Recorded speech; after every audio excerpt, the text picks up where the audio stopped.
It gives me a wonderful opportunity to begin my presentation with the way that the last was just ended, with gratitude. So I'd like to thank Drs. Longo and Balogun for the privilege of participating in this conference, and two other special people, Dr. Coleman for inviting me to join the participation in the ICEC, thank you, Norm, and for Dr. Formenti to inviting me to participate in her department at Weill Cornell.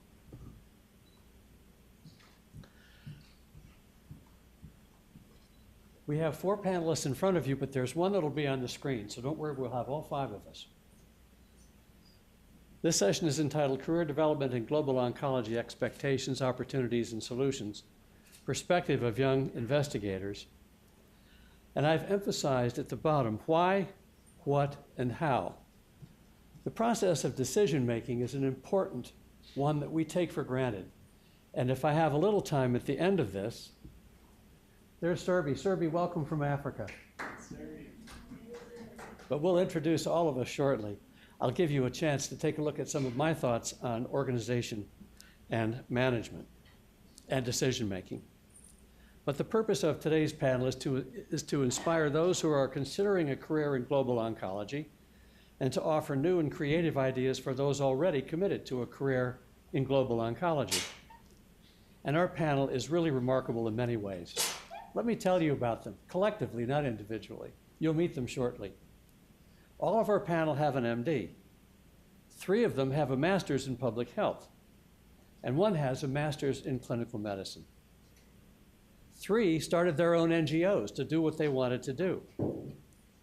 And if you think a career in global oncology is a mountain just too high to climb, well, one of our panel has climbed Mount Everest. No, really. And you'll get a chance to meet him too. All 5 of our panelists have worked in Africa. One of them trained completely in Africa and is here. One of them trained completely here and is in Africa. Another wanted a career in neuro-oncology and global oncology, and she spends half her time in the US and Africa. How do you do that? How do you pay for it? Another panelist has won a Fulbright, the Jeffrey Richardson Fellowship from Harvard, and is the first resident in global health via the Holman pathway, and she's still a resident. And as I mentioned, one of us has climbed Mount Everest. I've asked our panelists to put on a single slide why they are doing what they do. I think that's a very important part of our conversation, which we often overlook. We're going to begin with that. And then what exactly is it that they do? And they'll have plenty of time to tell you. And finally, how do they do that? That way we can follow their thinking and their careers. And this way, we'll take about a half an hour of our time, and we'll hear from all of our panelists first. The remaining time will be for questions which can be directed to an individual or to the entire panel. All our panelists have great biographies, and I recommend that you read them. That will come out in their presentations. If we have time at the end, as I mentioned, I'll have a few slides of my own. It's my real pleasure to introduce our first panelist to you today, who will talk to us about the why, the what, and the how of her decision-making in global oncology, Dr. Kristen Schroeder.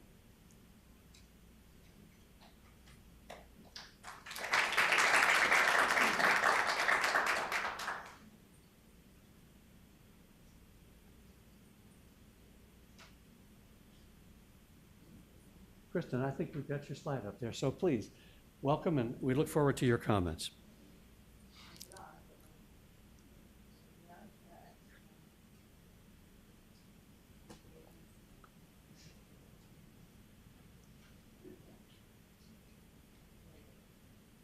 Can you all hear me now? Okay. So you want us to go through all 3 now, or just the first one? Why don't you start with your why, your what, and your how? We'll hear from all of our candidates, and then we can discuss that in more detail. So my why, how I got involved in global oncology. So it goes back to when I was actually a medical student here at Georgetown many years ago now. And so actually where I met Dr. Aziza Jad, who is here with us today, who convinced me that I could do oncology. I wasn't quite sure if it was the right fit for me, but but she encouraged me and ended up pursuing that, going into pediatrics to do it.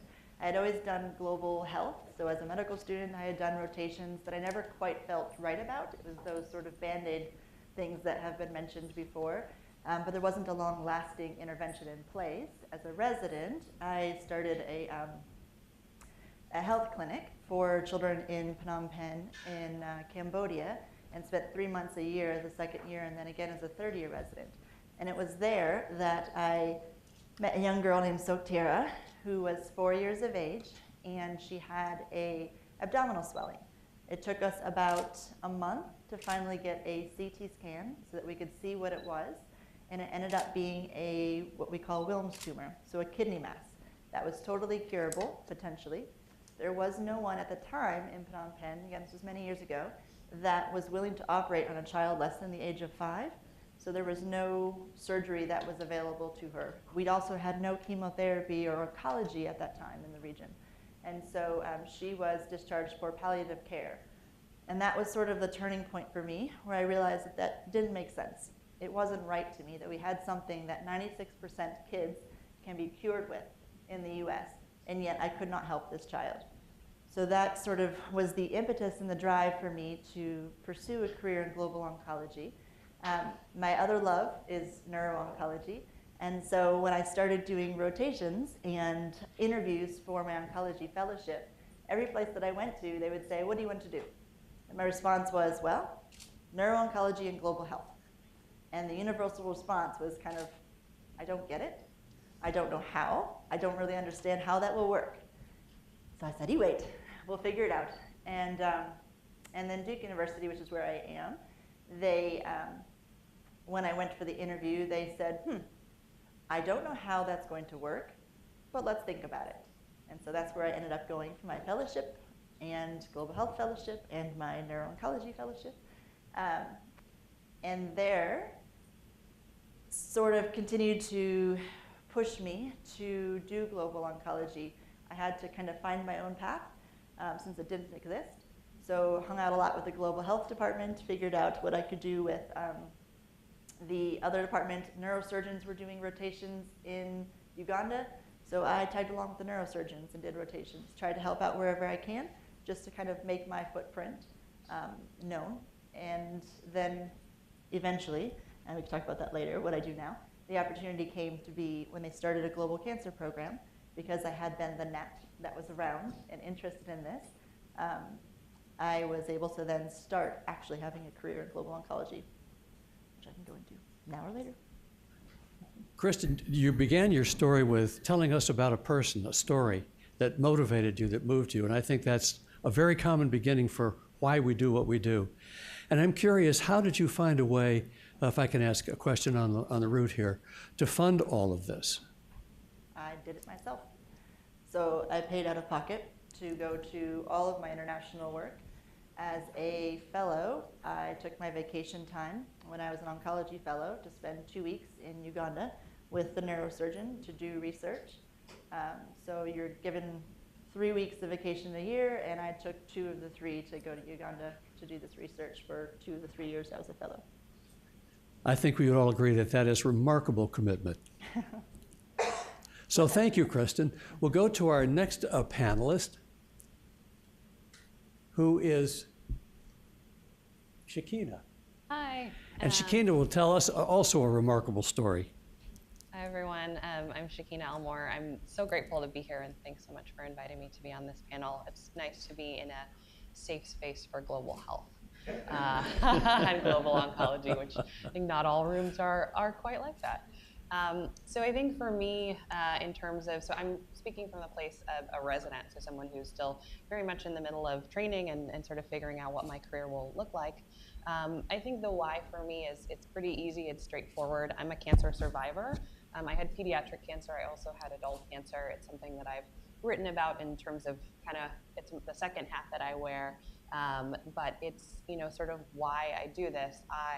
My cancer experience has been, I've had the privilege to sort of look at it from a place of resilience and affecting my career in mostly positive ways.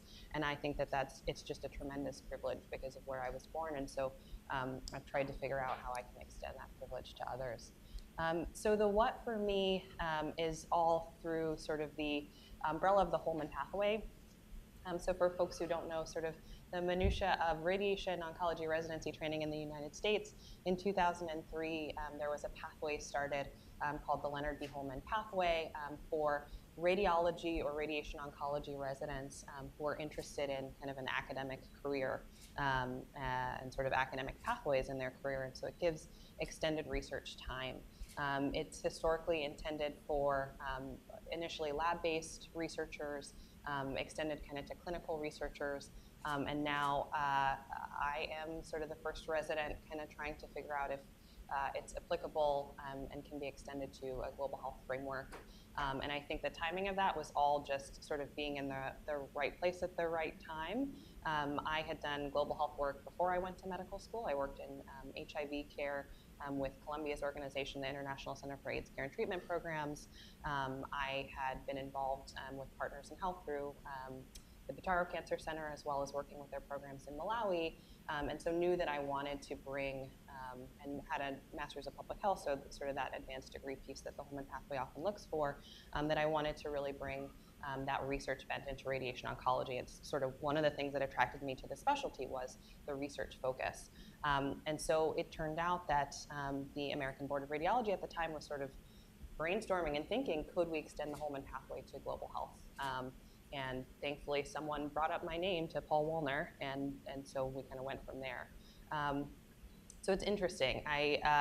Under that sort of umbrella of the Holman pathway, where I get 18 to 21 months of dedicated research beyond the usual year, I've kind of worked on these three sort of projects, or these three tiers.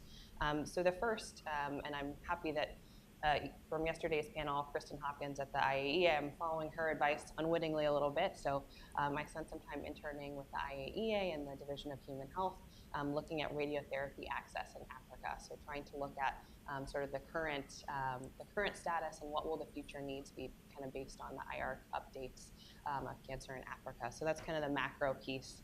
And then I think the big piece, the clinical research piece, is working on a breast cancer research project in Harare, Zimbabwe, at the Paranyatwa Hospital in Dr. Ndlovu's department. And so we're looking at kind of the role of radiotherapy in particular, trying to think about, is that role of radiotherapy for women who are post-mastectomy, similar to or different from what we've looked at in sort of higher income settings, and also looking at quality of life, and particularly lymphedema. So I'll be back in Harare next month, and hopefully we're gonna kind of start in earnest there. The last thing is kind of the NGO piece. I guess we all like to spend our time well in this field and sort of do all that we can. And so that's working on this platform that we're calling OncDeck for now. I'm working with two programmers, a user interface designer, and an epidemiology PhD student.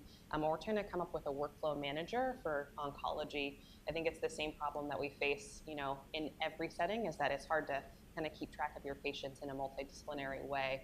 And so how do we make that easier? How do we make that more seamless? And so it's developing for a certain Android platform app.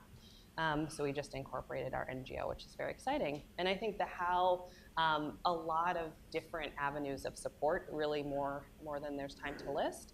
But I think, breaking it down into sponsorship, mentorship, and funding, I think the sponsorship is kind of the high-level people that have supported me in the pathway, and that's Paul Wollner at the ABR. It's my program director, Dr. Anthony Zeitman, and it's Dr. Ndlovu at the Paranyatwa Hospital. The mentorship level is people who kind of work directly with me, and that's Anna Mary Nyakabau in Zimbabwe, Jennifer Bellin in Boston, May Abdel Wahab at the IAEA, and then Abrecht and Alphonse Kagan, both in Boston, in terms of figuring out how to put this together. And then funding, the Harvard Medical School was really generous to give me a Jeffrey Richardson Fellowship, which is really making all of this possible. With the Holman pathway, the funding is supposed to come from your lab. And so there's not a global health lab that I can kind of appeal to give me the funding to, have research assistants to work with, the devices that I need, all of the things that I need. So they were really generous to give that startup, which I don't think this would be possible without that. And then I basically applied for every resident travel grant that you can get. I think Dr. Zeitman was a little bit fatigued, but I was just like, if you could just modify this letter so that I can apply for the Aero grant, the ACRO grant, the ACR grant, and the Massachusetts Medical Society grant.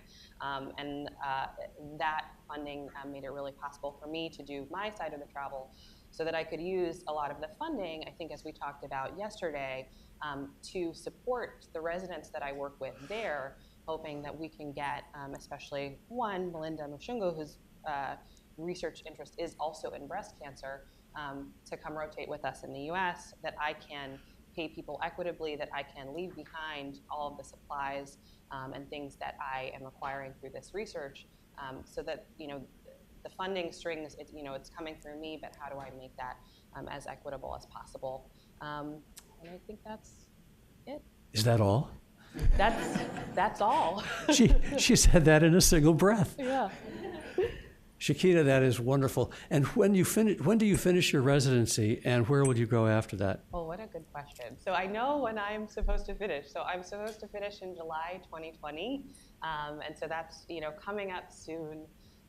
And then where I'll go after that, I mean, I think that's the question, and that's why it's so great to be in this room, to really think about, how do we move to global oncology as a career pathway. I think for me, I've been lucky to get funding, but I think as a resident, it's a little bit easier. Your time is, more your own on the research pathway.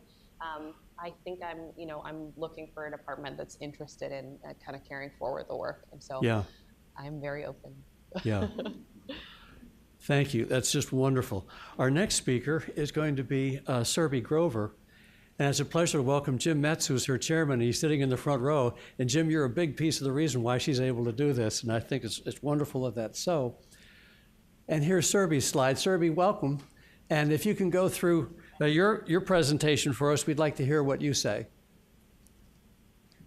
Great. Can you hear me okay? Yeah. Great. It's wonderful to see everybody here. So thank you so much for having me and working with the time. So why I'm doing this? I think for me, I grew up in India, and it was very clear from the beginning when I applied for residency that this was going to be part of what I did. Similar to Shakina, I sort of had done a lot of global health work in college and medical school as well, and took time off between medical school and residency. And it's interesting, at the time when I was applying for residency, this is 2008, around 2008, 2009, often the response, similar to Christina, I would have folks talk to me during an interview and say, what do you want to do? Global health and radiation oncology? That makes no sense at all. Except at Penn. So Steve Hahn was the chair at that time, and he was like, well, I don't know. Haven't really done this before, but let's go for it. And then the department supported me through doing a year of MPH during my research year, which then brought me closer to the NCI Center for Global Health. And when I was about to graduate, again, we were discussing a lot of what the next steps would be. During residency, I'd spent a lot of time in Botswana, partly through vacation time, using some of my elective time with the travel funds from my department again. And it was very clear that I was heading in a direction for being there full time. So initially, the funding came mostly from the Department of Radiation Oncology and a small bit from NCI for the first year. But after our first year, it was very clear that in order to build something sustainable and really build a career path in the programs that we wanted to build there in terms of education, research, training, and clinical service, I just had to be there full time. So after year one, it was entirely, the support was entirely through my department at UPenn, and some small grants that we had. And then in due course, we got a larger grant through NCI, the U54 Consortium, which again tied in well with my research interests, which are also in cervical cancer and outcomes. So that's sort of my path to where I am now. And at the very beginning, Surbi, what was it that motivated you to go to Africa? Why did you choose to do that? So, initially, to be completely honest, I grew up in India, and I had worked in India between medical school and residency with Jeff Sachs' group. So that's sort of where I was hoping initially to work. But Penn had a program in Botswana, you know, when I started residency and started to get to know in HIV and oncology, sorry, not in oncology at that time, but in HIV medicine and pediatrics. And around the time that I was finishing, there was this need and interest from the Ministry of Health and the University of Botswana to really have more investment in oncology and work with partners in the US to build in more oncology expertise. So right when I was graduating, this opportunity was ready, and I was interested, and I'd been getting more and more interested in during the course of residency on research in HIV, AIDS-related malignancies. So yeah, so it all sort of worked out at the right time. Thank you. I'd like to introduce our fourth speaker for us.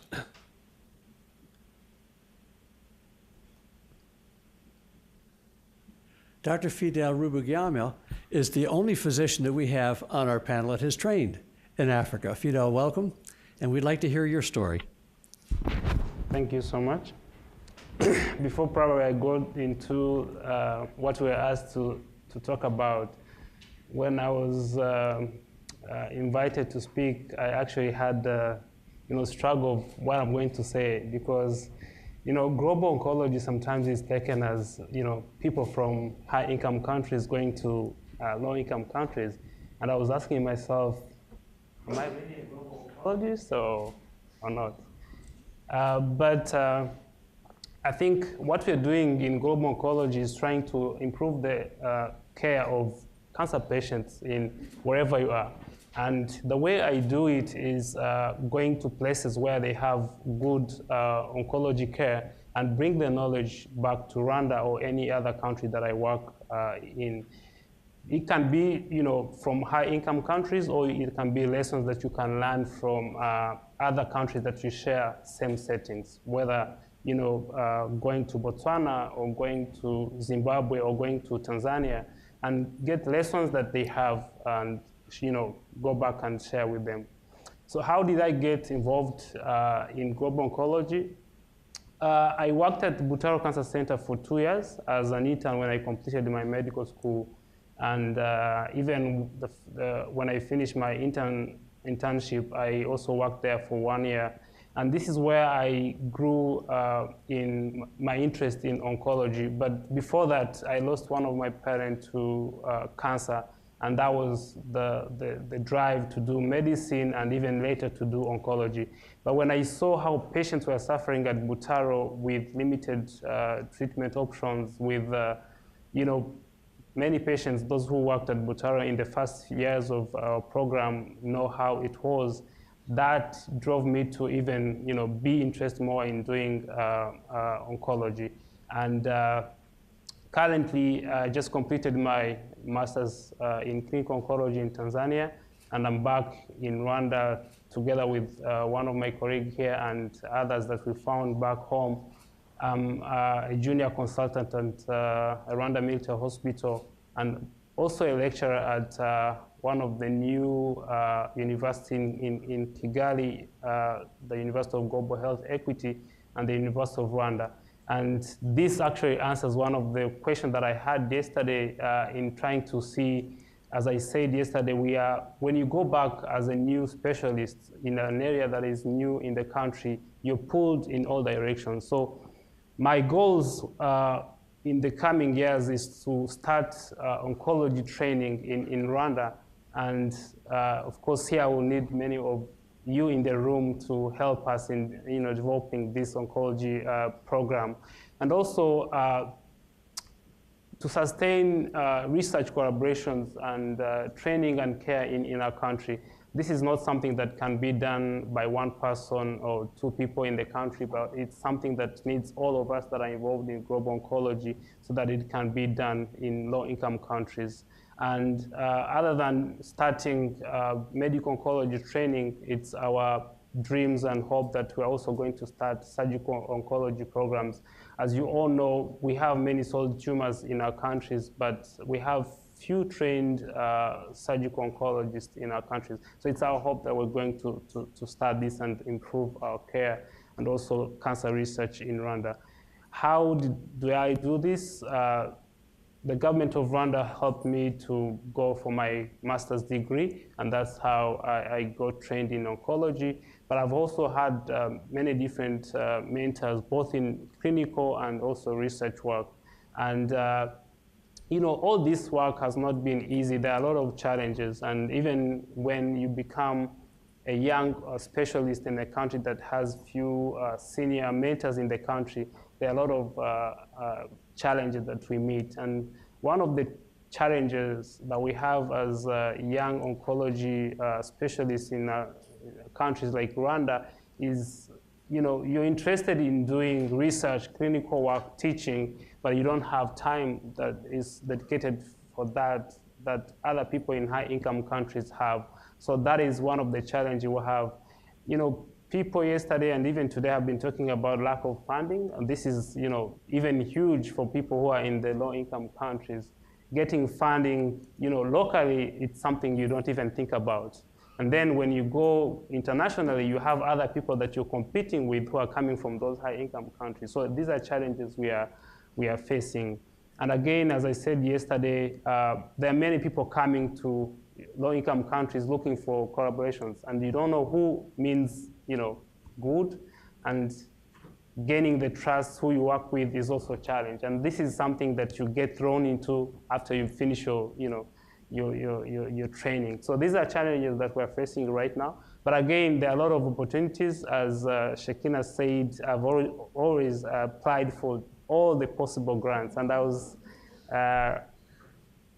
given that there are few people that are involved in oncology in Africa, this has given us chances, especially me and Achille, who is in the room.